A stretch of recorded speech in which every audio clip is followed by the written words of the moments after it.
Dan and Corey here, welcoming you into Libservative. The great fundamental issue now before our people.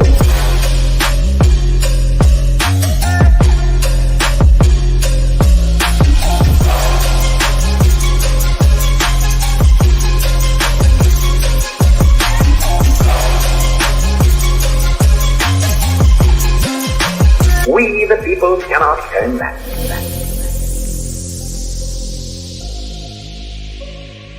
Yeah, welcome in to another rousing rendition of Libservative, intellectual idiots fostering political and cultural literacy. We've got Bell the Bodysnatcher back on the ones and twos.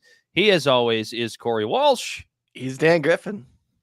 And we've got, you know what's really funny? I feel like this show is going to be almost a carbon copy of last week's show because we're talking about political figures or politically figured adjacent being convicted of felonies. Yes. I'm sorry, I'm thrown off because right now my screen is fucked up a bit. I'm not sure why. Did you try turning it off and turning it back on? I'll try that in a second. But for now, Libservative Podcast is found on all social media and podcast platforms. Our website is libservativeshow.com. We can be found at Libservative on Facebook, YouTube, and Twitch. Instagram and Twitter at LibservativePod. Our TikTok videos can be found at Libservative Podcast. And you can reach out directly at libservativepod at gmail.com. So at gmail.com, not on gmail.com. Subscribe today. People knew what you meant. Everybody knew what you meant. Yeah. So Hunter Biden convicted on 3 felony counts of basically paperwork, just as Trump was convicted of felonies on. Another big topic I wanted to talk about tonight besides that is the fact that Trump derangement syndrome is ramping up again. It makes sense. I think it's basically following the timeline. It's June. You know, we're kind of getting close to that area of the year where it's we're starting to narrow down to the election. So makes complete sense that would be going on. And a documentary filmmaker decided to try to play gotcha with some Supreme Court justices. And in my opinion, it didn't go well. But you know, a lot of other it's not that it didn't go TDS bad. It didn't go good either. It was just milquetoast. Wasn't good, wasn't bad, wasn't too good. Like eating a handful of Rice Krispies without any sugar or milk.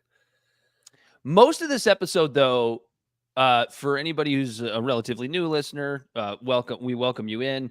This is going to be one of those episodes, and Corey and I have these sometimes, where it is going to sound like we're fucking off the rails conservatives. That's just what you're going to think if you have a certain ideological bent. Although I think we're going to, at least I am. I don't know about you, Corey, because we haven't talked about this whole lot. I think speak for yourself. I will. I'll speak for myself on this, but I think I know how you feel on this because I think I know you well enough. I'm going to defend Hunter Biden a little bit here tonight. Oh, okay. Yeah. Are you going to do the same? Yeah, probably a little bit. But anyway, first, like from the S. Yeah. Yeah. We'll get to it. We'll get to it. It'll be fun. Things learned. I'll tell you this. I have mine's not that serious, but it's also not as ridiculous as my last two. And I swear to God, I'm not going to shit on trad guns. I promise. Not today. It's a conservative episode, as I stated a couple of seconds ago. So I can't shit on conservatives. I can't shit on trad cons tonight. Okay. Well, who's going first? Is it you going first? I'll go. So I learned of a new. It's funny because it's not really a scam, but it seems like a scam from Amazon. So it's actually fucking brilliant, is what it is. So my wife and I decided. I decided, and I was just going to drag my wife with me. That we were going to see the new Amy Winehouse biopic that came out in theaters, I don't know, 3 or 4 weeks ago. Oh, yeah. Did you go see it? Well, I'm getting to that. Oh, okay. So we were going to go see it last weekend, decided to do yard work instead. It was a nice weekend. We had to do that. So whatever, we'll go next weekend, right?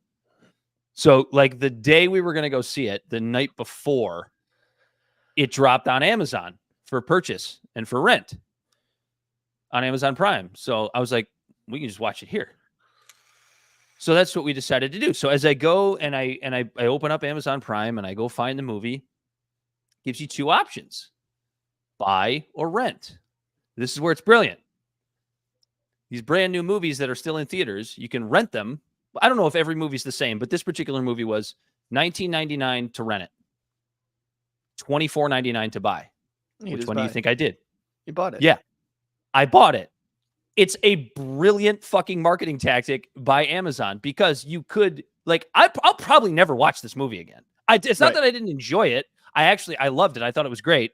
I thought it was a great depiction of the life of Amy Winehouse. But it's you know how biopics are like that. Like, you really only need to see most of them once. Not that they're bad movies.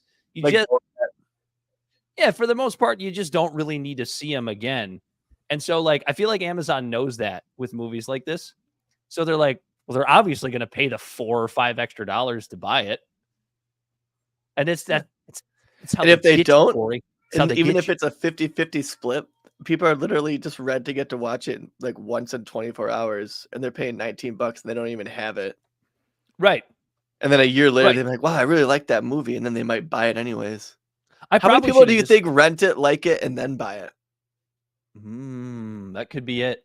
That could be it. But then, within a year, the price of the movie is going to go down and all that stuff. So I don't know. I just thought it was like, I thought about it afterwards. I'm like, I'm an idiot. I should have just saved the $4 and rented it, because I'm not going to, I probably won't watch this movie again. You might. Although I suppose I could share it with friends.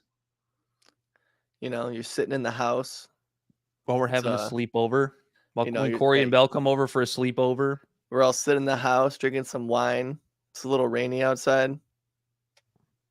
I couldn't think of Amy. You guys want to watch the Amy Winehouse biopic? You missed all of that? Yeah, I said Amy Winehouse. You get it?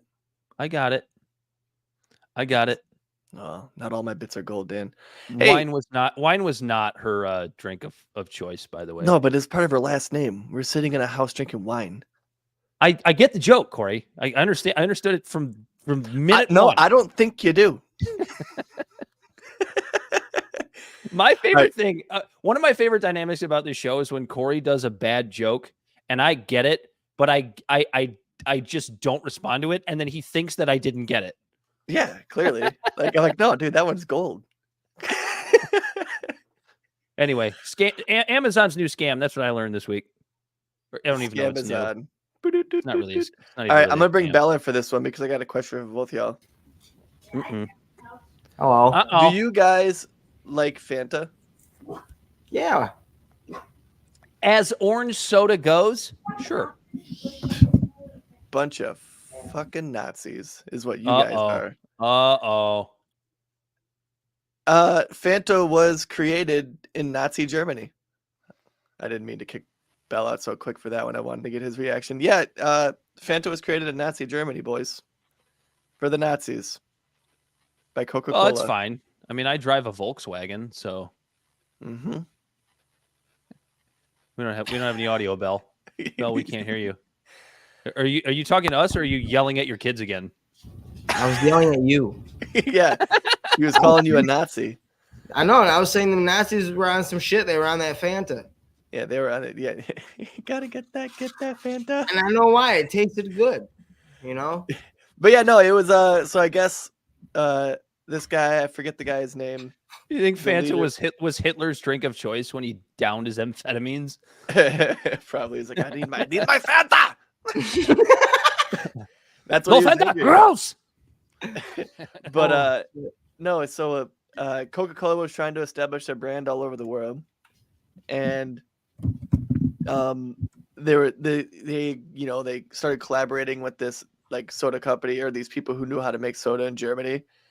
And they were selling Coke there and stuff like that. And this is all the way up until 1941. So 1933 is when shit popped off with the Russians. I mean, with the Nazis taking over, Germany. And then they were at open war with Europe for another 2 years until Japan bombed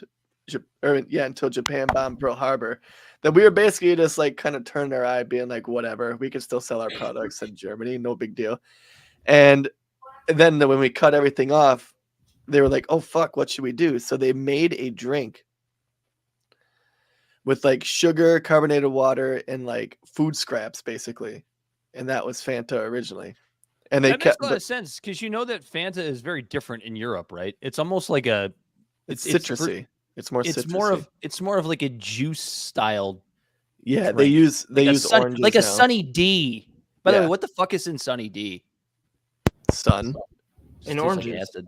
and oranges and vitamin D. The Yeah, sun and dude. oranges. Sunny Delight. Like, Yeah,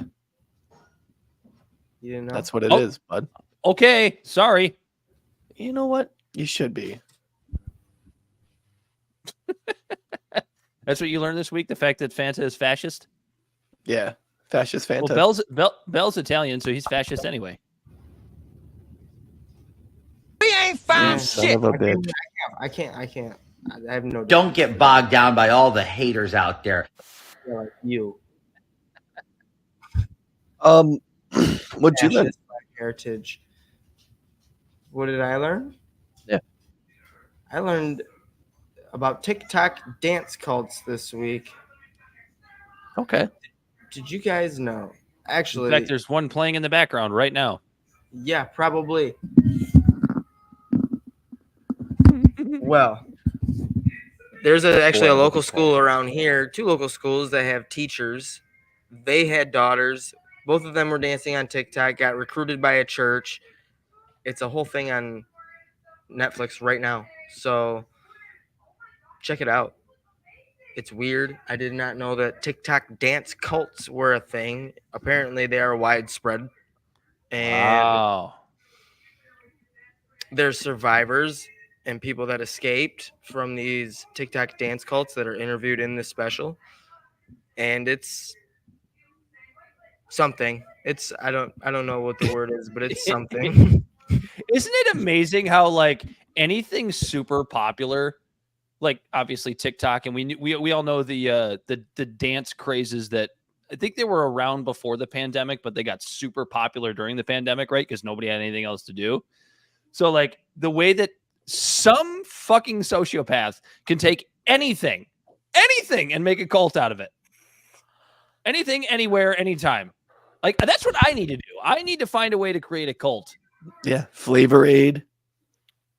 See, the craziest thing about it, it was a pastor of a church. That's what this special is about. So it was like a pastor that's seen It's all these always a kids getting, pastor. yeah, he's seen all the followers that are getting on TikTok and was like, I should open up and manage a management company for all of these kids. And then boom. So that's how he set it up. Was he was going to be their promoters, and he was going to get them there to And like their help them become pastor. TikTok stars. And to help them find God again. Yeah, because TikTok is the devil. Charlie Kirk had something to say. Boy, I hope he's qualified. I hope he's qualified. Boy, I hope he's qualified. I'll check it out. I like cult documentaries. Cults are fascinating. They are. And I think if there's one thing that like the pandemic showed is that like more of us, and I'm not even saying I'm not even necessarily saying like I'm too good for this or I'm not one of these people, but how easy it is for somebody to possibly get pulled into a cult. I think the pandemic showed that. You know, it's funny because that's actually what led to me finding out that that Fanta was created for the Nazis, basically, because me and my wife were in a nice Cult? No, nice little we were having some drinks on the back porch, and we got into the You conversation. send your kid to Montessori school. You're already in a cult. Not in a cult, man. That joke's never going to get old. I know you love that joke. It's no different than a public school. It's just It's not that much of a joke. How much of a joke is it, in my view? You'll what never know. Montessori school or the cult joke. The fact that Montessori schools are a cult. Oh yeah, you should think they're cult. It ain't no Warden. What's Ralph Waldo Emerson? I think is one of the ones. Or that just might be a guy that just might be a psychologist. Just bullshit. There's a couple of them out there that are like, whoa. But I think the name I just said was just a psychiatrist or a psychologist. I don't think there was actually a school. He might have a school. Who knows? But we were in the back porch and we were just talking about how there's benefits to unethical experiments on humans, and how in some aspects that those unethical experiments is as wrong as they were, may have benefited society in certain ways and things like that. Wow, you And sound like a real Nazi now. I know that made me sound like a Nazi, didn't it? Like, I'm not gonna go and just start poking people with different things. I'm not like advocating And the you look fucking. like one too. I'm not advocating the fucking. What was I'm the the? blonde one. I look like one. No, I'm not advocating anything. Like, what was the what was the one where they were giving people untreated syphilis and not treating them? Tuskegee experiment. Yeah, the Tuskegee experiment. I'm not advocating for anything like that, but it's just, like psychologists and stuff like that, and how they all like the Milgram experiment. You guys know what the Milgram Get my hat experiment is? straight. The Milgram experiment is the one where they had the scientist or a guy. It was like they were trying to do an experiment to see like how genocide could even happen in a whole like country, like the Nazis actually even be okay with this, or like the German people, not necessarily the Nazis, just go along with it. There was a thing called the Milgram experiment, and what they did was there was a guy who was dressed up like a professional scientist, and then they would bring people in, and then they would put these people under the guise that the other people, were the experiment, and they were trying to see if they could help them gain memory through negative reinforcement. But it was actually the person doing the testing. The person doing the testing would ask the person on the other side of the wall, like a rudimentary question, and if they got it wrong, then the person was supposed to buzz them with an electrical shock. Yep. And then the person on the other side, it was all fake for the person pushing the button. Well, the person pushing the button didn't know it was fake, but the other person on the other side of the wall was just actors. And so they'd push the button. The person at first would be like, ow, and then the scientist would turn this just fake ass dial up a little bit and say, all right, ask the next question. And then they'd get it wrong. And then they'd be like, all right, push the button. And they'd be like, are you sure? And he's like, yeah. And they'd push it. And then the guy would exclaim more. And then they were turning this thing up, and it showed volts of what would like actually kill somebody. And these people in this experiment, just because a fucking scientist said, yeah, go ahead, push the button, would push the button thinking they're giving this person enough voltage to kill them just because a fucking doctor told him to do it. Well, that explains a lot of COVID, doesn't it? Right. Yeah. No. A lot of COVID. Again, the Nazis. Communism in a lot of countries. It's just people get conditioned really easily just because someone appears to have. What was it? The Stanford prison experiment was a very similar kind of thing. Yeah. Yeah. They just switched the people up, like half of them prisoners, half of them. Yeah. Yeah. Because all of this stuff was based on like conditioning, like Baby Albert. Baby Albert shows that people can be conditioned. Baby Albert was basically the Pavlov experiment, but with a baby instead of a human. Like they kept showing the baby like really like cute little bunnies, and then behind it would like clap two pieces of wood together and make it jump and scare it. And then they did this enough to where this baby, when it would just see a bunny, it would start crying. It's super fucking sad. It's fucked up. It is really fucked up, but that's all unethical shit. But this stuff, even though it's unethical at the time, this stuff is still referenced in all of our journals and things like that today. Like there's a caveat every time, like this is unethical, but this stuff is still looked at. Well, it's one of those things where it's like, if you put something in front of a baby that is supposed to be light and fluffy, and then you scare the shit out of it, right? Then we know that now. That makes sense. Eventually, the baby is going to be scared of the light, fluffy thing. I think you probably could have. It's just the weird boundaries of experiment. science. Like, for example, recently the doctor and everyone, like all the other doctors, are calling it unethical. There was a doctor that genetically modified a baby in the womb in China, where there was twins, and they genetically modified one but not the other. And all the doctors around the whole entire world are going, this is extremely unethical. I can't believe they did this. But you don't think that they're also looking at like the results, and they're not keeping an eye on like taking that data and using it and figuring out what happens? Huh? You don't think they're doing it in secret? I mean, they very well could be. You know what I mean? Like it's CRISPR is available to everyone, and that's how the guy did it. Yeah.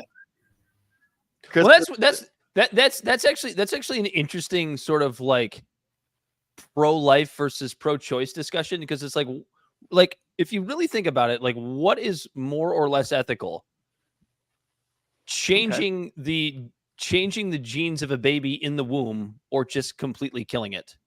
Like what's the more or less ethical thing here?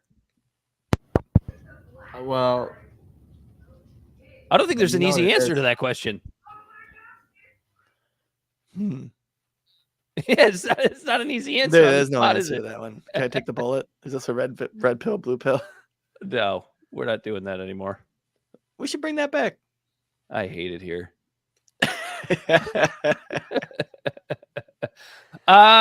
Shall we get into the topic of the week, Corey Walsh? It's and the Bell topic. Bodysnatcher? Hunter Biden convicted on 3 felony counts of gun charges. And my immediate reaction to this was and still is how unbelievably similar this is to Trump's conviction. There could be reasons behind that, right? We're looking at two cases of, one is essentially a bookkeeping misdemeanor that was through novel legal theory bumped up to a felony, 34 felonies to be exact, with Trump. And Hunter Biden's is essentially lying on an application. Lying on an application. How many of us would ever be charged for this crime? Unless, of course, we took the gun that we purchased after lying on an application and murdered somebody with it, then that's different. But Hunter Biden didn't hurt anybody with these guns. He literally was arrested because of the laptop that at first was fake, right? I loved how the Russian laptop was fake and now it's evidence in the courtroom. Yeah, Russian disinformation at first. Now it's real. But the fact of the matter is, I didn't support Trump's conviction, and I don't support Hunter Biden's conviction either. Yeah, because I'm pretty much right there with you. They're both ridiculous for different reasons. Like, first of all, I just don't believe that a victimless crime, and both of these are victimless crimes to this point, should ever result in a felony, let alone jail time. The Matt Welch that any victimless crime that only affects the government shouldn't give you jail time. Shouldn't give you any jail time. It probably shouldn't even be a felony to start with. Well, so this is what I find that's really funny about this stuff is both of these cases, are just hogwash cases because they can't go after him for anything serious because it would implicate damn near half the people in government. And both of these cases, coincidentally, are going to be affected by Supreme Court rulings later in the year. There's a Supreme Court ruling that's coming up on presidential immunity. And there's going to be a Supreme Court case on defining how broad or narrow the scope of the Second Amendment is. It's a conservative court. They're probably going to say that the president does have presidential immunity during his term. And they're probably also going to say that people have the right to bear arms. Mm-hmm. When President Trump committed his 34 felonies, it was a logging issue, in the books. It wasn't the hush money itself. It's how it was written down that the money was actually distributed. That's where it becomes illegal. That happened after Trump was president. So if they say presidential immunity is presidential immunity, his is going to get nixed. Hunter Biden's case. You mean that happened after Trump became president? Yeah, so that happened after Trump became president. The money was given out before his presidency, but when the money was logged and docked because Trump kept sandbagging on paying this guy. Michael Cohen. Michael Cohen, the payments happened after he was president. And then if the broad scope of the right to bear arms gets broadened by the Supreme Court, then a technicality on a piece of paper is going to get basically hogwashed as well. And that's what's interesting is that these are both felony convictions that normal human beings like you and I would never be charged with. Is it fair to say that possibly Hunter Biden may have done more for gun rights than Donald Trump? Donald Trump, who said that people's guns should be taken away without due process? Well, isn't that another interesting? Isn't that another interesting avenue to walk down here with the Biden convictions? Because I look at this and I go, and I will give credit where it's due. I do think that like conservatives broadly, and and even some of the less crazy MAGA folks are actually in some ways in defense of Hunter Biden on this. Like you see it all over Twitter. Yeah, the ones that aren't the way that liberals are with TDS. Right. And they don't have because if it doesn't go that way in the Supreme Court with that case I'm talking about, I forget the name of the case, but if it doesn't go that way with that court case, then Biden's case seriously is going to cause a lot of problems for a lot of Americans who might live in a state where, like, let's say weed is legal in the state, but it's still federally illegal. That question is asked on the ATF forms. So technically, like in our state, for example, I don't smoke a lot of marijuana these days. I'd admit it if I did, but occasionally I do. But let's just say I go in and I smoked. I puffed on a spliff, Corey. And did you inhale? Even though I think the question on the ATF form is, are you addicted to marijuana? I have no idea. It's been a while since I've done it. But like, let's say I walk into a gun shop and it says, do you smoke, do you consume marijuana, or do you consume drugs, right? I think it's like I don't know what the fuck it says. I didn't look. But let's just say that that's what it says. Now I'm going to am I supposed to say yes? Because I smoke marijuana 4 times a year? And if I don't say yes, that's habitual. Yeah. If I don't say yes, am I lying now? Did I just lie on that application, which is a felony, apparently? You lied to the government? Never done that before. Not once. No, me neither. Never done that before. But yeah, so I mean, it's like, so all these people who are like if it does go that way, all these people cheering that Hunter Biden got snagged, it's like, you're a fucking idiot. Well, and that's, dude, it's the same. And that is another similarity between these two cases, because you had the folks on the left that were just like, by any means necessary. I don't care how you get Trump, just get him. Just get him, just get him. Yeah, and like that's same. You have the same thing going on, and I don't think I will actually give right-wingers credit here. I don't think quite to the same degree as we see it from the left against Trump, but definitely enough to be like, okay, yeah, you guys don't fucking have principles either. Who could have ever imagined that? And not to mention, you don't realize the implication for you if this precedent is set. Yeah, because there's more implication on the American people with the Hunter Biden one than there is with the Trump one. Yeah, that really only affects billionaires. Yeah. Like, oh no, they're going to just have to, like, all the accountants are just going to have to make sure that they dot their I's and cross their T's a little bit more. Big whoop. When they pay off porn stars. Yeah. Yeah. I mean, I'm Bill never Clinton, going to fuck a porn star. John Edwards. I wouldn't do it anyway. Two other right? people who one ran for president, well, one dude, won president. Isn't that the other interesting thing about the Trump situation too? The way it's like pushed, this whole infidelity thing is pushed with Trump. Like what an evil sinner and an infidel. How could he commit this infidelity? Like, we already saw that the American people don't give a shit about that. We saw it with Bill Clinton. Nobody gave a shit that he got a blowjob. Honestly, like nobody actually cared except for the people that wanted to take Bill Clinton down. Now, listen, I'm not a fan of Bill Clinton. However, you have to understand the differences between not being a fan of Bill Clinton, realizing that his family's pretty fucking evil, and then just doing the whole take him down by any means necessary precedent that is just not good for anybody. You want to get Bill Clinton on something, get him for war crimes. Not very hard to do, honestly, if you really wanted to do it. Right. But for getting a blowjob, nobody cared. Nobody cared. Nobody that you could possibly take seriously actually cared. No, it was, who was it? It was, I think it was, what's his face? Newt Gingrich that said going after Clinton would be a mistake. Yeah. And Newt Gingrich, at least at the time, was about as conservative of a person as you could find in the American government.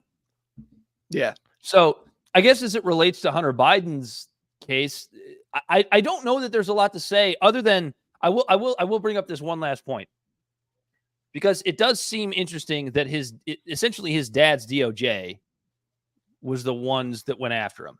Mm-hmm. Now, the main theory is, and I definitely see plausibility to this, was that they did this to kind of take the heat off the optics of the Trump situation. Okay. Look, we're fair. Boss. Yeah, we're fair. We guy, basically. We go after our own when they do bad things too. This wasn't just a political persecution of Trump. I don't, because at the end of the day, I don't think anything is going to come out of this. I don't think Hunter Biden's getting prison time for this. As you said, there's Supreme Court cases coming down later. Obviously, this is going to go to some sort of appellate court. I will say this though: Hunter Biden is as ridiculous as I think it is, stupid as I think it is, and I do. Hunter Biden did actually commit a felony.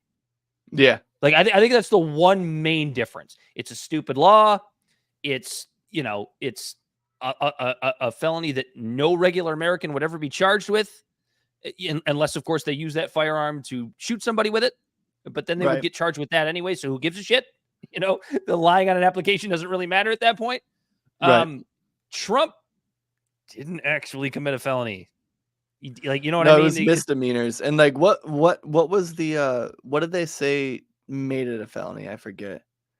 I don't know. The whole case becomes a felony. So it becomes a felony when you're using these quote unquote bookkeeping errors to cover up a felony.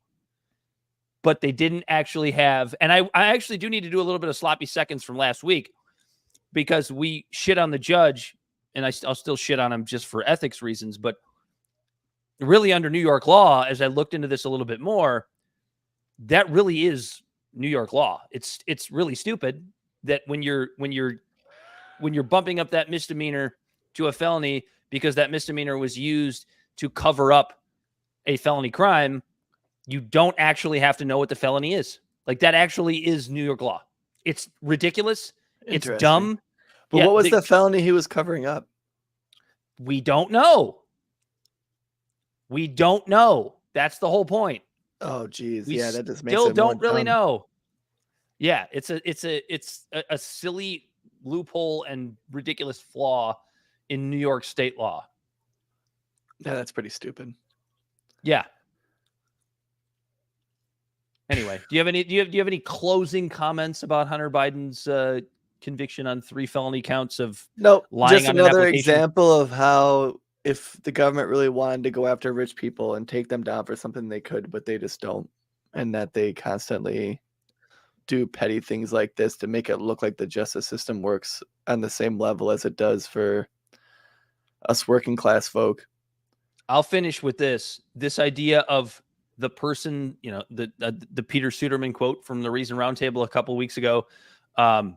The fact that somebody looks crimey, as Peter said, that doesn't mean get them on anything that you possibly can. People keep giving the Al Capone example, which I think is a really good example. Because it was pretty obvious that Al Capone was committing serious crimes, but nobody could get him on it. So they got him on the tax evasion, and like that, it's just a shitty precedent. It's just not. Oh, and you know what? And real quick, I'll add this. How about the precedent of the fact that now it looks like just the two parties are just going to constantly go after each other, and that's all they're going to do. I honestly think, and I have no faith that this is going to happen, but my hope, and I already know what people on the left will say when I say this. They'll start laughing until they piss themselves. My hope is that if Trump gets elected, he takes the high road. And now hold on. Before you say that he doesn't take the high road, I don't know that that's entirely true. But because what Trump does when he kind of stoops down to their level is he does it with his words. He says really nasty, mean things, but he doesn't do the thing that's really fucking evil to them. At least not so far. Because he fills his whole cabinet full of them. Well, at least that's what he did the first time. And we'll see. Because I'm going to tell you right now, if Trump gets elected and he starts filling the DOJ and all these other areas with places that are just going to go take down Democrats just for being Democrats, dude, there is not going to be a person who doesn't support that more than me. And I think you as well. Like, no, like Democrats. Like, fuck, right. Fuck. And we'll know, like, because like with Trump, it was so obvious what they were doing. And if Trump does the same thing, it's going to be just as obvious. And we will shit on it just as hard as we are for what they're doing for Donald Trump. Because we have principles, Corey. We are a show of principles. You don't take down political opponents for being your political opponents. The Democrats are currently trying to do that. It's fucked up. We hate it. And when Trump does the same thing, we're gonna hate it then too. We're gonna hate it just as hard. We're gonna hate it so hard. Even harder. I'm gonna hate it. Yeah, make a note of that on June 12th at 8:16 p.m. It's just bullshit. Let me say that at 6:15 a.m. It's just bullshit. Bullshit.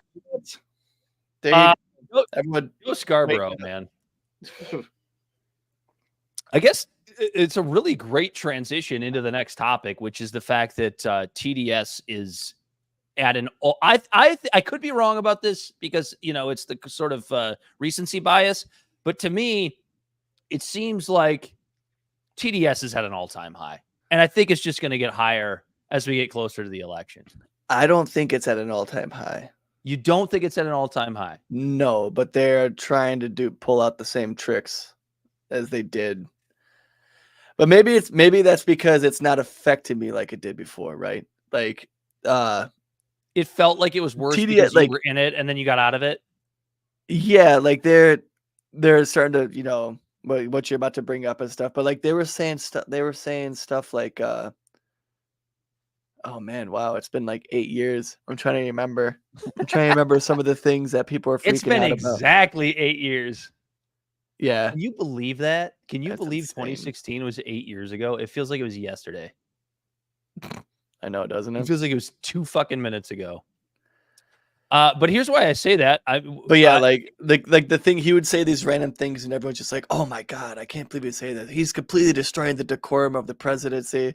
And remember when people were like, it was a whole. Yeah, but dude, decorum of the presidency is so mild compared to the fact that now, as you're about to see, we're going to read some stuff. I'm going to play some stuff.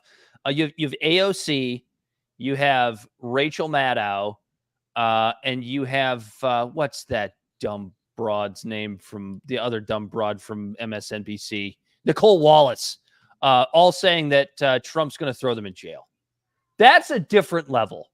That's a different level of TDS. That might be the next level. Yeah, they're really grasping at straws because the normal stuff wasn't working then as it was before. But then again, remember, I don't watch mainstream news. I don't either, but I hear about it. And I don't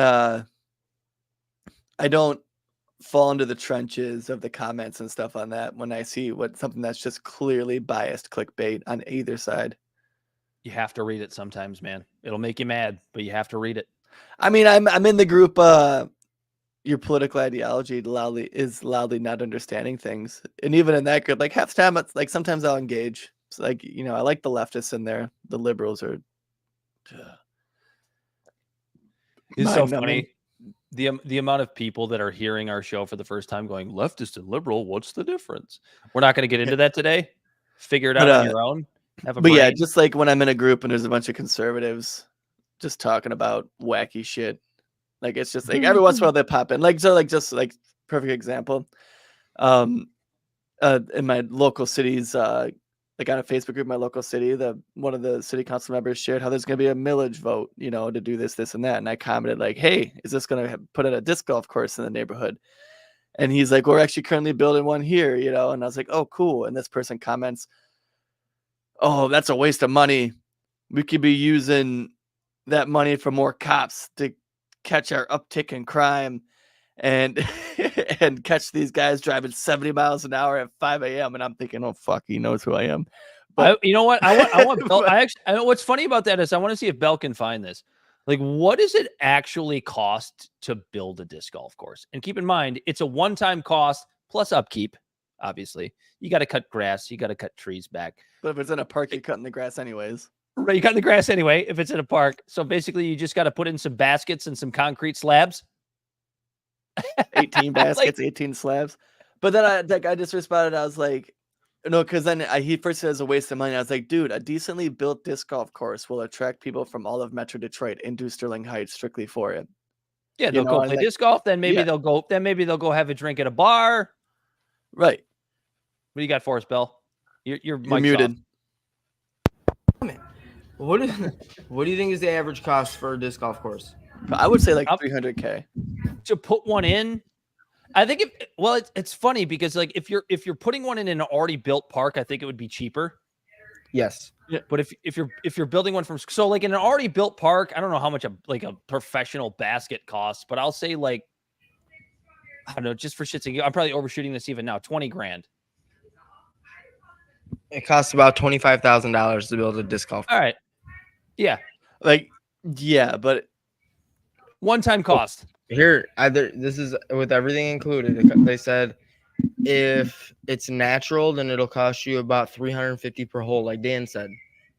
If you don't have to cut down trees and all that, but if you have to cut down trees and you have to do a bunch of like stuff like that, it'll cost you about $1,000 per hole.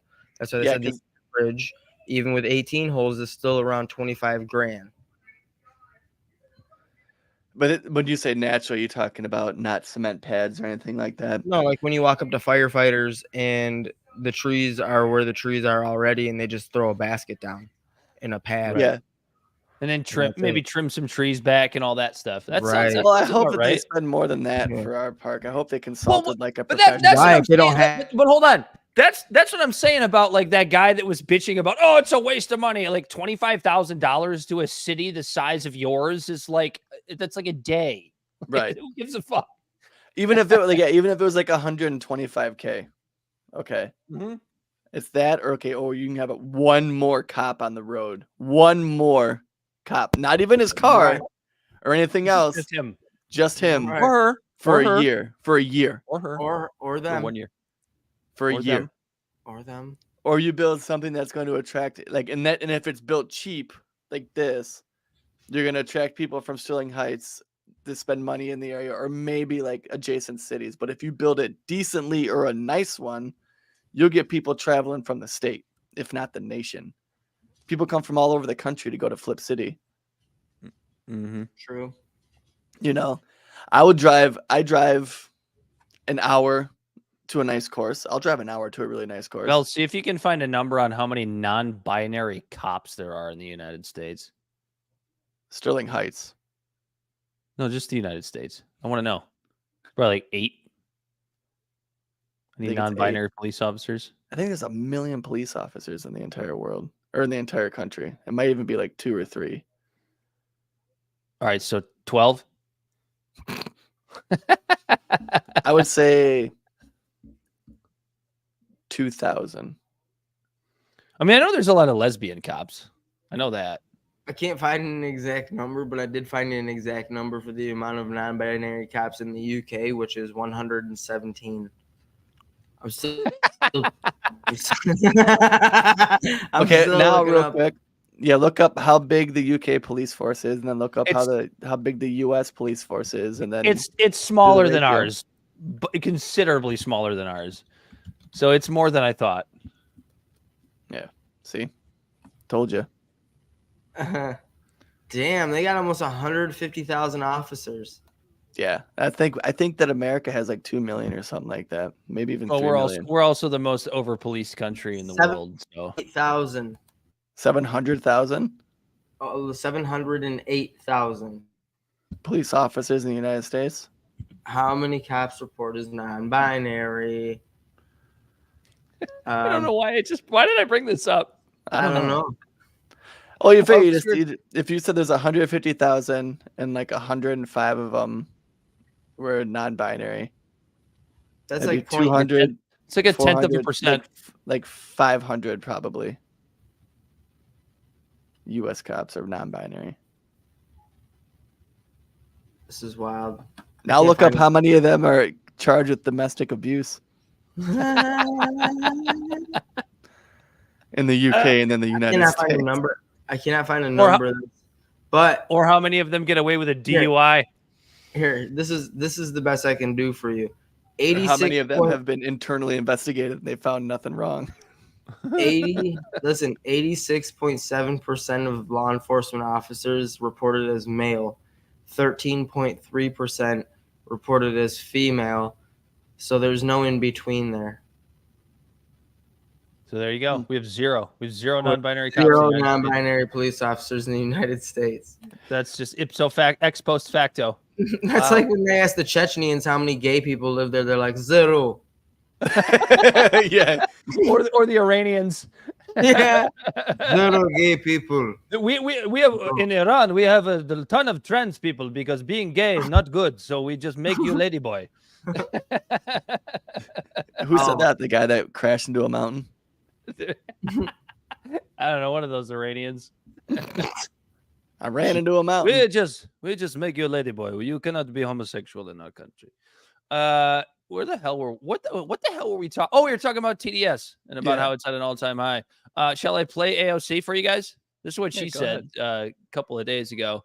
Yeah, this is hold on, wait a minute. Where the fuck did it go? It disappeared. I think it's the one below that. Well, look at that. Look at that picture.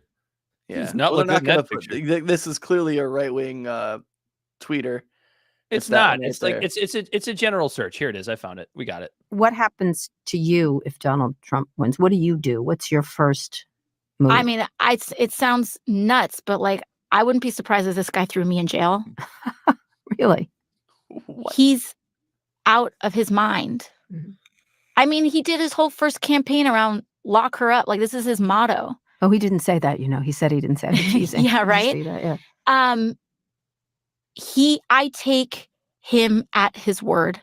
I take him at his word. I take him at his word when he says that he's going to round up people. I take him at his word when he threatens journalists. I take him at his word.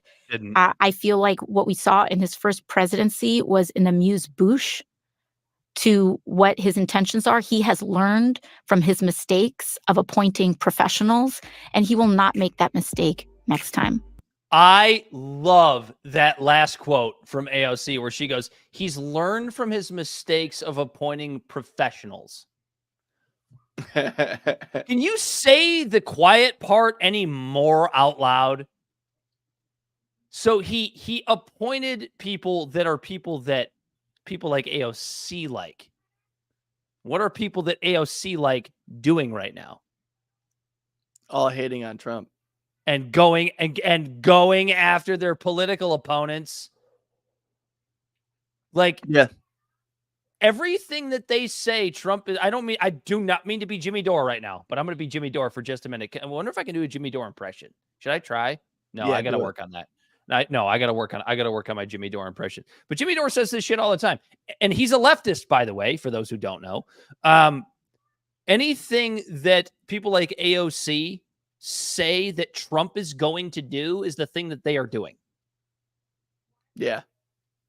I think it's pretty out in the open at this point. And if you choose to ignore it, well, can't help you. No, you're absolutely right. Like the idea, like he never tried to, one time that I can remember, again, it was 8 years ago, the time he tried to even use his political like sway as president from the bully puppet to even try to lift rocks on anybody that might be on the other side to like see if he can get them in any sort of criminal trouble was Joe Biden when he said to Zelensky, I can get you those weapons, but I need you to do something for me. The perfect phone call. Yeah, his perfect phone call. When he did make it a personal interest by saying, I need you to do something for me. Where if he wasn't such a narcissist, he could have said, I need you to do something for the United States. And then they couldn't have got him in anything. But which was his first impeachment. Right. His first, because he has so many. Can you believe we are in a place right now where we are? Because I've said this multiple times on this show, whether or not I love it or hate it doesn't really matter. It's what I think is going to happen. I think Trump's going to win this election. We are going to have a twice impeached president with 34 counts of felonies. After being elected twice. And liberals look at that and they go, oh my God, what a horrible country horrible fascist country we live in. Pick a better candidate. Yeah, exactly. Pick a better candidate. So what you're saying is that you couldn't beat the guy that was impeached twice and has 34 felony counts. That's what you're saying. Who never had an approval rating over 50%. I think he might have when he first got into office. When does this fall on you? It never does. It falls on the racists and the fascists and the transphobes and the othering. Us, because we're cis white men. So it falls a little bit on us. You sound jaded, sure.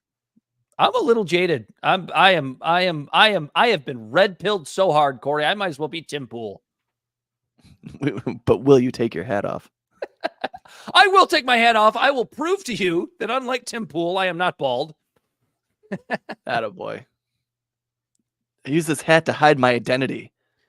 No, I mean, I joke because, I mean, obviously I think anybody that knows me or has listened to the show knows I don't really feel that way. But like, I understand why some people do feel that way. You know what I mean? It's not an unreasonable opinion. Right. Yeah, no, I mean, I get it. Especially if you're not exactly up on the political nature of our country. And most people, sorry, like they just aren't. They think they are, but they aren't. No, they're too busy just trying to survive. I got another one for you, Corey. All right, lay it on me, brother. You want to see more top-notch journalism? No, definitely not journalism. Oh man, here we go. This is this Nicole Wallace? I believe this is Nicole Wallace. What a crackerjack operation she runs over there at MSNBC. I've seen that toast a bunch of times, but it landed very differently this year because depending on what happens in November, 7 months from right now, this time next year, I might not be sitting here. There might not be a White House Correspondents' Dinner or a free press. While our democracy wouldn't exactly fall apart immediately without it, the real threat looms larger. A candidate. It's almost over. The democracy will fall apart if we don't have the establishment media who's cozied up with the political leaders. Dude, I love that. Actually, we don't really need to say anymore. We don't even really need to show any more of that. No, I want to hear what she finished because I think she said I might be locked up. I think she says the actual words, right? No, she doesn't say that. Her whole point is about like being kicked off. Like Trump's going to come in and kick MSNBC and Rachel Maddow and all them off the air. He's just going to come in, and I might not be here next year. But my favorite part, the part that made me laugh the hardest, was where she goes, "There may not be a White House Correspondents' Dinner, madam. Your terms are acceptable because we do not need a White House Correspondents' Dinner." It's like, oh, Trump might try something different this time. It's like, dude, he tried this. He did try some of this shit last time, and it failed. You're not going to be taken off the air. When his whole thing, when he was like trying to explore all the different legal avenues, when he swore that the election was stolen from him because he was surrounded by professionals and in fact was surrounded by a bunch of yes men. Dozens of judges that he appointed told him he was off his fucking rocker and he's crazy, and then none of this shit is true. Is Trump going to come in and say mean things about you? Yeah, he's going to do that. He's absolutely going to do that. Like, but that's not any different. To be fair, though, Dan, he did try to create a CIA op to kill Julian Assange. I don't love Donald Trump. Look at this. Corey's like, well, I gotta remind you. You have to remind you, yeah. Like it's the things, like I said, all this stuff was like 8 years ago. So like as we talk about the douchebag. But now you have, and listen, who knows what the But then Biden's trying to extradite. But again, Biden's trying to extradite instead of trying to protect these journalists. Biden is in the middle of trying to extradite Julian Assange here so he could charge him and make him rot in a prison. And you also have a situation now where we talked about this a couple weeks ago at the Libertarian Convention, where you have Donald Trump, at least on the surface. Listen, I don't know what the fuck's going to happen if the man gets elected. I don't have any faith that he's going to do anything that I want him to do. But you at least have that little nugget of him recognizing Ross Ulbricht, right? You have that little nugget of him recognizing Julian Assange. And from what I understand, when it comes to Ross Ulbricht, for anybody who doesn't know who that is, he was the founder and owner of the Silk Road, and was put in jail for an unbelievable amount of time Because basically what the Silk Road was, for people who don't know, is basically just a black market Amazon. I mean, not even a black market Amazon, more of like a black market Craigslist. Yeah, where black you could market LimeWire. Yeah, where you could fucking put hits out on people on there, which is what he was essentially arrested for. Even though he wasn't putting the hits, he just created the channel and the tool for people to do it. He just made the website. It's like trying to imprison the guy who created 4chan. Like, have fun with that. But yeah, no, so he was imprisoned for an unbelievable amount of time. And obviously libertarians hate this because they're about free markets, and black markets wouldn't exist if we had more of a free market, is kind of their point. But Donald Trump, I don't know that he knew who the fuck Ross Ulbricht was. Now, I wouldn't say prior to the Libertarian National Convention, because Angela McArdle did say on Michael Malice's show that Trump was. I don't know how true this is, but I'm more likely to believe somebody like Angela McArdle before basically a lot of other people. And she said that right at the end of Trump's term, Trump was going to pardon Ross Ulbricht, but his DOJ slow rolled it, and he was moved out of office, and then obviously Trump came out of office before it had a chance to go through. And then it's like, all right, let him bring in his yes men, right? Let him. When he had professionals in there, like they did the establishment bidding, let him bring back in a fucking Giuliani and a Steve Bannon and all these incompetent fucks, and let them not be able to do fucking anything, and then make the executive branch that has way too much power now be incompetent. Okay. It's like right now, the president himself is incompetent, but he's surrounded by all of his professionals, and he's being run like fucking Ratatouille. And I said, bring on the chaos. Bring the chaos. Let's go.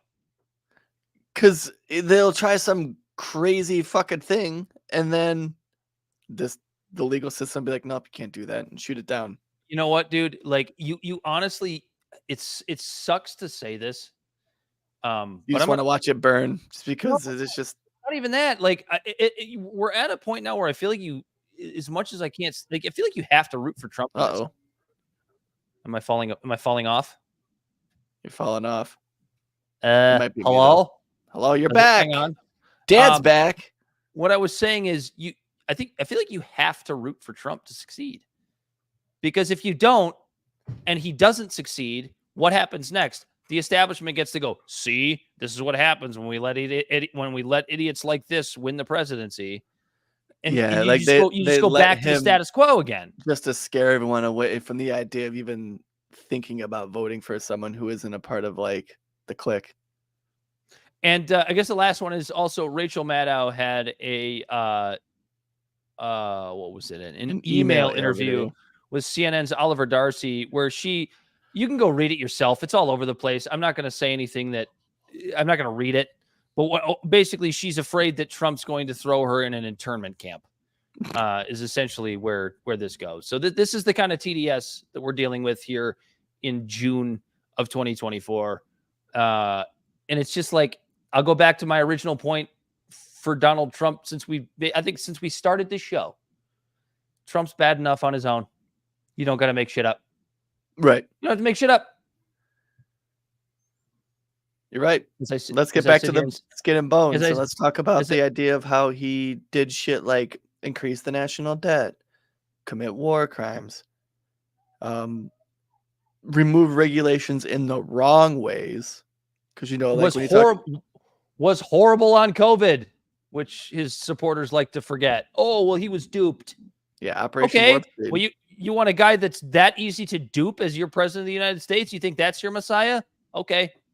He was duped. It's such a there's a million things you can go after him for, you know. Yeah. Legitimate. You don't need to make things up. Because they can't go after him for those things, because those are things that other people in power want to do. Do we want to bring Bell in for the Alito Roberts gotcha section, or do we want to just move on? We're already an hour in. Maybe we can save that one. Yeah, you want to move on to the hellish landscape? I'm just gonna warn you right now. I'll be listening, but I gotta take a piss. That's fine. Let me find your glorious music here, Corey. Here we go. It's time for headlines from a hellish, horrible hellscape. May God spare our children's souls. The end is nigh.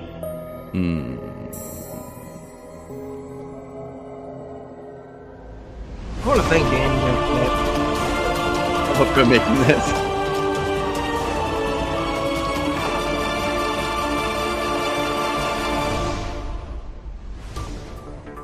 Recently, there has been a rather controversy in the idea of the numbers of jobs being reported, where the bosses claim there's been 272,000 jobs created last month, but they don't mention that most of them are part-time jobs.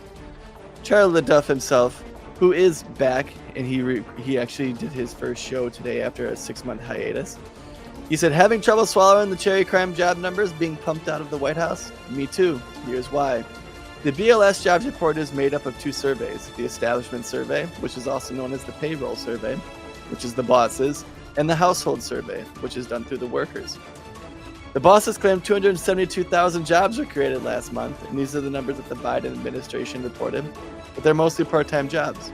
The workers reported meanwhile, the workers reported they lost 625,000 full-time jobs last month, and picked up 287,000 part-time jobs. Of course, the media reports the bosses' numbers, the payroll numbers, by the people who own the businesses and the top establishment, top brass. The difference between the two is the payroll survey focuses on employment hours and earnings in the non-farm sector, provides industry and geographic detail, known for a reliable gauge of monthly change in non-farm payroll payments, and data is collected from a representative sample of businesses. The Household Survey measures the labor force status of the civilian non-institutional population, includes demographic detail. It's known for producing the national unemployment rate, includes agricultural workers and the self-employed.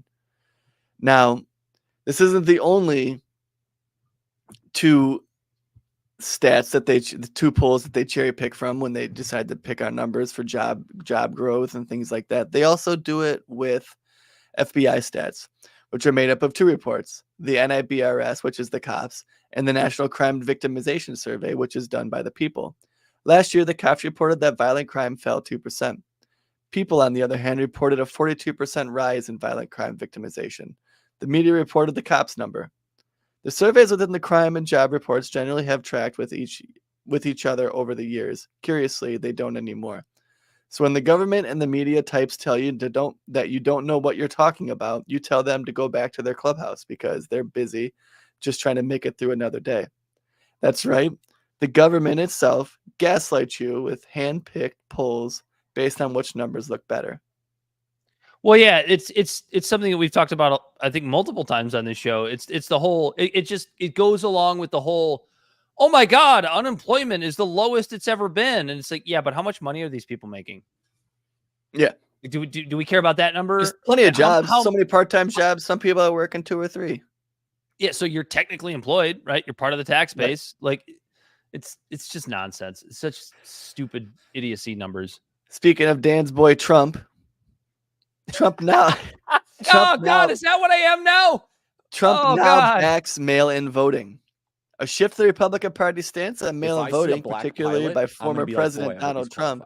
Despite previous skepticism, there is now an effort within the GOP to correct the narrative on mail voting and encourage those who were dissuaded by Trump to reconsider its use for the upcoming elections. So if you have a problem figuring out whether you're for me or Trump, then you ain't black. We need to get the one where Trump says that about Jewish people. The change is seen as a necessary adjustment for the party, especially given that elections are expected to be decided by narrow margins in key swing states. We have to get right on using the mail-in ballots for the people who can't get there on election day, said Rep. Scott Perry. The article highlights the historical advantage Republicans had with mail voting, which allowed them to secure votes before election day and mitigate risks such as bad weather. However, Trump's claims in 2020 that mail-in ballots were unreliable shifted the dynamics, leading to a significant drop in mail voting among Republicans compared to Democrats. The consequences of this shift were evident in the 2022 elections. particularly in Arizona, where machine malfunctions on Election Day caused long lines and potentially affected the outcome for Republican candidates who had discouraged mail voting. Yeah, and if you think about it this way, right? So I think we talked about this at the time of the election, a huge campaign blunder by Donald Trump shitting on the mail-in voting at that time, because if just you think voting in general. Well, yeah, and who actually benefits most from like legalized I shouldn't say legalized, but just like any sort of like voting where you don't actually have to go to the polls on the day, whether it's absentee ballots or anything else. It's people in rural areas, dude.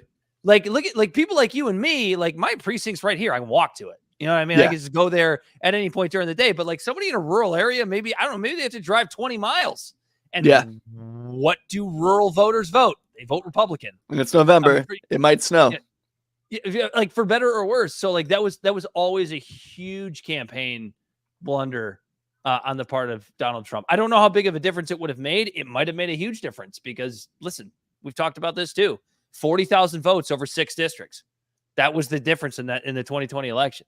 Yep. So it was close. If you bought a new car recently, it just might be tracking you. Modern cars are increasingly equipped with I did just buy a new car.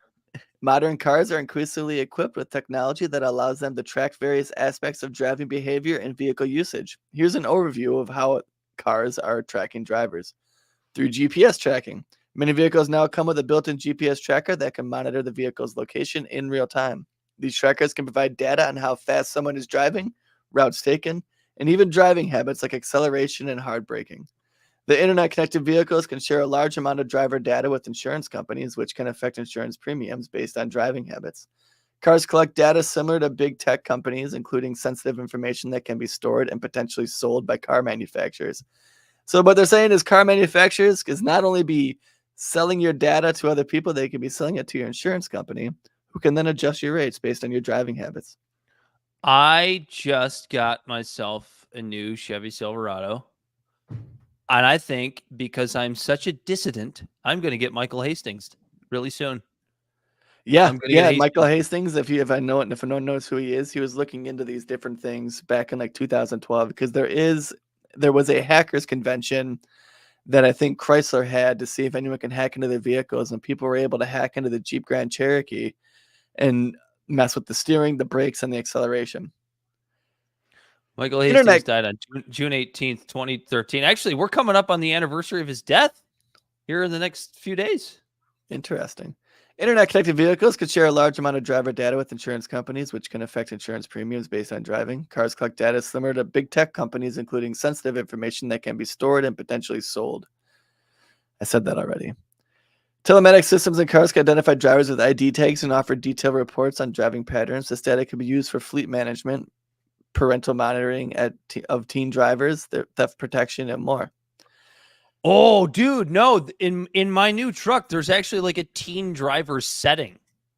I don't know what it does. I haven't looked into it because I don't have a teen driver. It might affect the acceleration and stuff like that. Oh, that's fucking bizarre. I don't want to drive my truck anymore. I'm taking the it back. collection of driver data raises privacy concerns as it's not always clear what data is being collected and how it's being used. Some people may not realize the extent to which their driving habits are monitored and the potential implications.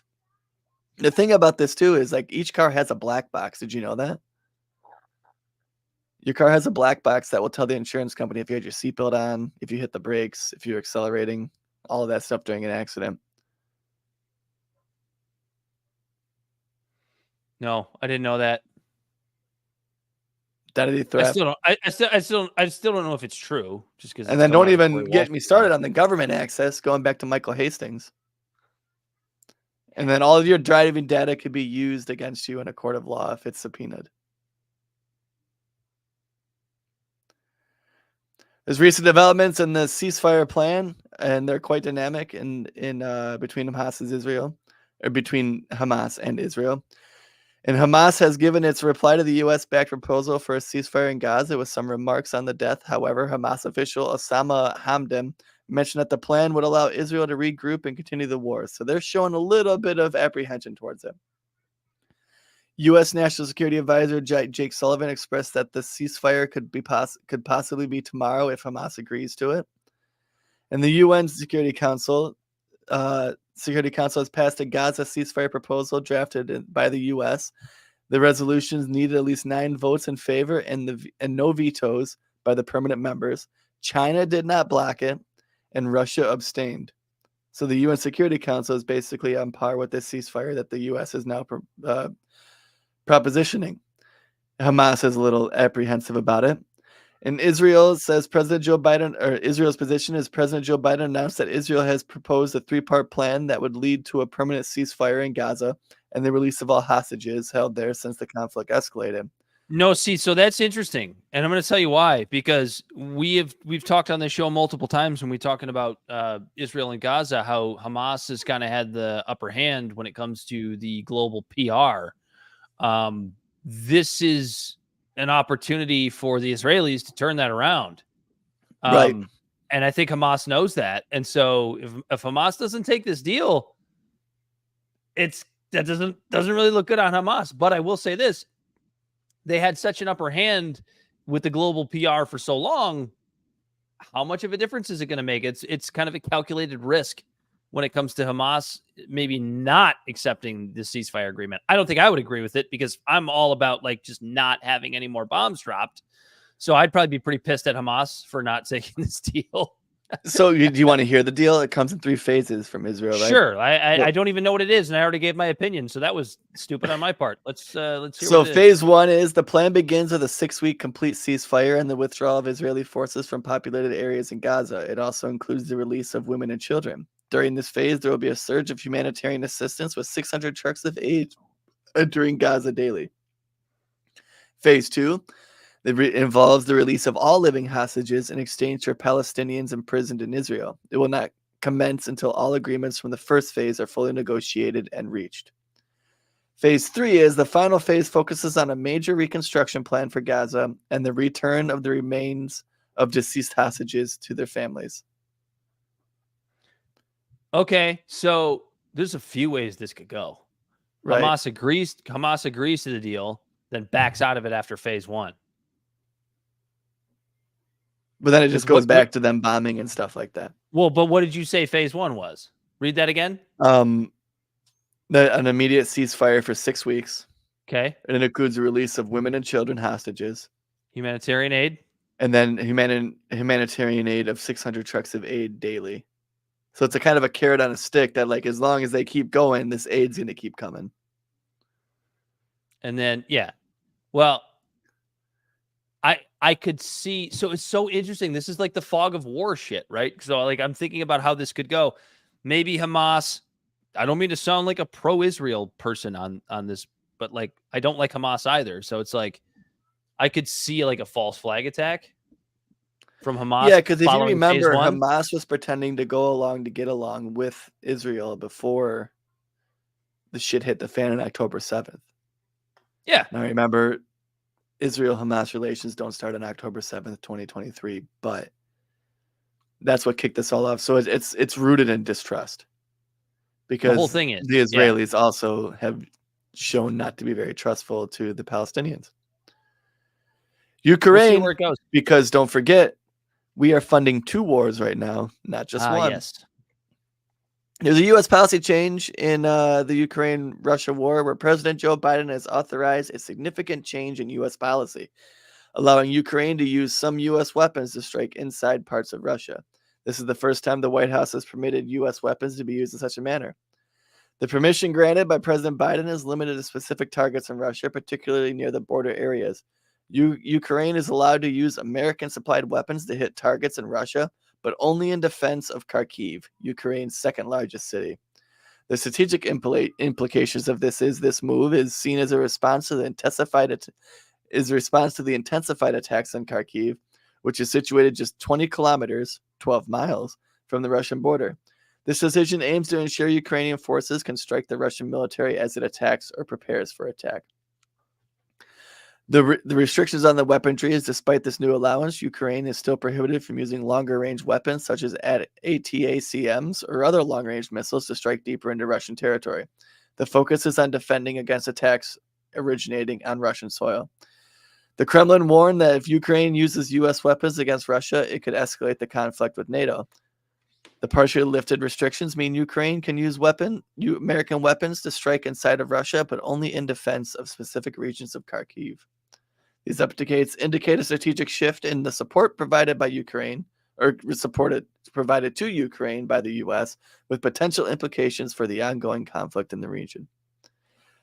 So, a short 10 years ago, we weren't giving Ukraine offensive weapons to defend itself from Russia. And now here we are, giving them weapons to strike inside Russia. And you have people like, what's that little fucker from Kentucky's name? The other senator. Mitch McConnell. No, wait, I'm sorry. Rand He's Paul, from South Rand Carolina. Paul. No, I'm sorry. No, not that fucker. Rand Paul actually wouldn't be for this at all. I'm talking about, I meant South Carolina. Lindsey Graham. Lindsey Graham. He's saying that we should now have American boots on the soil in Ukraine. Oh, yeah. I mean, he's been saying that for 3 weeks now. He's a fucking warmongering monster. He is as good as Thomas Massey is in Congress. He's the greatest fucking congressperson we have. Rand Paul's a close second. As good as Lindsey Graham and Rand Paul are, or I'm sorry, I just said Lindsey Graham was good. As good as Thomas Massey and Rand Paul are, Lindsey Graham is that bad. Yeah. In fact, worse than those two are good. In regards to the Republican Party. He is an insufferable piece of shit. No, Corey, I mean in all of Congress. I don't think there's a worse human being than Lindsey Graham. Oh, yeah. Yeah. Republican, Democrat, doesn't matter. He is a warmongering piece of shit that doesn't have kids. He's Fetterman's unmarried. up there. Fetterman's basically saying the same shit for the Democratic side. But Fetterman is a guy that would fight to not have his own kids go to war, I would believe. I would at least believe Lindsey that. Graham is like, my kids are already in Lindsey Graham doesn't have any kids. He's not married. He doesn't have any fucking kids. And he has no problem sending everybody else's kids off to war. That's what makes him such a piece of shit. That's true. I just got really mad. Sorry. Because Lindsey Graham is such a piece of shit. I need to calm down. Whew. You remember the Russian influence thing in 2016? Russia was influencing. Yeah, Russiagate was influencing our. Okay. How about Israel doing the same thing? In an article from Politico, it reports on a disinformation campaign linked to Israel that targeted over 120 U.S. lawmakers, mostly Democrats. The operation involved around 600 fake profiles that posted over 2,000 coordinated pro-Israel military comments per week on the lawmakers' social media accounts. The comments supported Israel's military actions, criticized Palestinian rights groups, and dismissed claims of human rights abuses. The New York Times indicated that the Israeli government backed the operations, with Israel Ministry of Diaspora Affairs allegedly spending $2 million and hiring the Israeli political marketing groups Stoic, S-T-O-I-C, to execute the campaign. Meta, the parent company of several social media platforms, has since banned Stoic for its involvement in the disinformation network. The list of targeted lawmakers included prominent figures such as Senate Minority Leader Chuck Schumer, House Speaker Mike Johnson. The campaign's extensive reach across across Congress and its focus on Democratic lawmakers highlights the significant impact and strategic targeting of the operation. The Pier, another update on the Pier, because I've been following this one because I love it. For people who don't know, America, in a PR stunt, built a $320 million pier in the Mediterranean Sea on the coast of Gaza to At least you finally got to see right. To bring in aid, because apparently we can't do it from the land of the other countries that we have decent relations with, other than like Lebanon. We ain't found shit. Shortly after America built this pier a few weeks ago, it broke apart, it was in operation for less than a week and has broken apart due to strong winds and heavy seas. The Pentagon has announced that the pier is being repaired and then reassembled at a port in southern Israel and is expected to be in operation again next week. That was roughly a week ago. Now there's aid delivery challenges. The pier was intended to deliver up to 150 truckloads of aid a day when fully operational, but this goal has not been met due to a bad weather and Israeli offensive the Israeli offensive in Rafah, which has complicated land route deliveries. Boy, I hope he's qualified. While any aid is welcomed, Some of the aid groups criticized the pier as a distraction from the need to open more border crossings for aid delivery, which they consider far more productive. The U.S. military completed the construction of the floating pier, and officials were making final checks before trucks began driving onto the shore with delivered pallets of aid. The project, which cost $320 million, was ordered by President Joe Biden to help Palestinians affected by the Israeli-Hamas war. But now, fuel shortage. The United Nations has reported that fuel imports have nearly stopped, making it extremely difficult to deliver aid to Gaza's people, all of whom are in acute need of food and other supplies after months of intense fighting. I have nothing to say. I don't know why you're so obsessed with that pier, but I actually it's love just that such, you are. It's just such a don't mess. care. It's literally the embodiment of our government right now. That's true. I guess I get it. These idiots. Charlie Duff is back. He did his we first know. live. He did his first live stream today. Does he still beat up his wife? No, he was talking about how it's their anniversary today, and they're living back together. And I'm joking because that's like what you get on Twitter. yeah, Because he did. He goes. like- He called it. He goes, yeah, it was immature.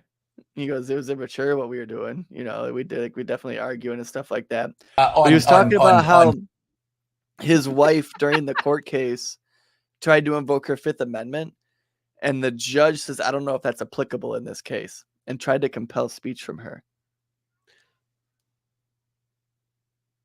I'm pretty sure the Fifth Amendment is always applicable, right? When dealing Plead the Fifth, right? She didn't want to incriminate herself, so she pled the Fifth, and the judge said it might not have been applicable. They stonewalled his case. They kept it moving. These idiots. And then on the show, he showed a video of how this judge is friends with Dana Nessel. How ironic! Well, because that's the AG he's been going after and suing. Yeah, this is more local stuff, so we apologize to our national listeners on this, but yeah, this has to do with, like, if you don't know who Charlie Duff is, he's a local journalist who's cracked shit open when they know what the Flint water crisis is, and he was on the front lines there, like bringing this shit to. He's kind of would you call him kind of like the low scale, like Hunter S. Thompson of Detroit? Yeah, he's the Hunter S. Thompson of Detroit. He's the Matt Taibbi of Detroit. You know, he's what Status Quo wishes they were. And that's not a drag on Status Quo. It's just like they wish they were fucking Charlie Duff. He wrote a book. He's very eccentric in the way that Hunter was. Yeah. Cool motherfucker. And he's a great reporter in the way that Matt Taibbi is. Yeah. He doesn't do... Yeah. I mean, he does the gonzo journalism, but he keeps it a little bit more real. Today in 1987, on June 12th, 1987, the Berlin Wall fell, Dan. Did it now? Yeah. Do you have a video of David Hasselhoff dancing on the wall with his shirt off? He didn't actually have his shirt off. I just like to imagine that he had his shirt off. You know what? Yeah, that's how you like to imagine David Hasselhoff. You know where I imagine David Hasselhoff? Did he dance on the Berlin Wall? He did a concert when the wall fell. Did he not? Am I making? I'm not making that up. He absolutely like a highlight. Fuck yourself. The highlight of his career. You know what? I always like. Oh, Germans actually love him. They love him a lot. I always have the low light of his career always embedded in my mind. When he was sitting on the ground all drunk, yelling at his daughter who was filming him to show him how drunk he gets, and he's trying to eat a burger, and it's like the meat keeps falling out, and he's like yelling at her. When I think of David Hasselhoff, that's what I picture. Don't you speak of the Hoff that way. You've never seen that video? I have, but that could have happened to Charlie LaDuff too. That's me on a Saturday night, but that's regardless. So if you have a problem figuring out whether you're for me or Trump, then you ain't black. I didn't mean to play that drop. That was a complete. Yeah, is that all we have? That's all I have, Dan. I would like to thank Bell the Bodysnatcher for looking up the most pointless thing tonight on his first day back, which was how many police officers report as non-binary. Well, you know, he's been busy. He hasn't thing. been here a couple of days. We're just trying to just ease him back into it a little bit. Go fuck yourself. Libservative Podcast is found on all social media and podcast platforms. Our website is libservativeshow.com. We can be found at Libservative on Facebook, YouTube, and Twitch. Instagram and Twitter at LibservativePod. Our TikTok videos can be found at Libservative Podcast, and you can reach out directly at libservativepod@gmail.com. Subscribe These idiots. today.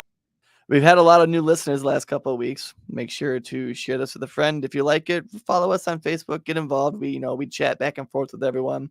We hang out. We're very reachable, and we enjoy the interaction. So we appreciate it all. I know that we're horrible, disgusting Trump supporters, or we're dirty leftists. No, we're dirty leftists too. We're called the same thing on the same day all the time, Corey. You know that's how we roll. Yeah, that's a fact. People are like, did he just say that Trump did a good thing and also Hunter Biden shouldn't go to jail? Who are these guys? There's more of us out there than you think, folks. For Bell the Bodysnatcher, he, as always, has been Corey Walsh. He's Dan Griffin. This has been Libservative, intellectual idiots fostering political and cultural literacy. And until next time, we are out of here. Peace.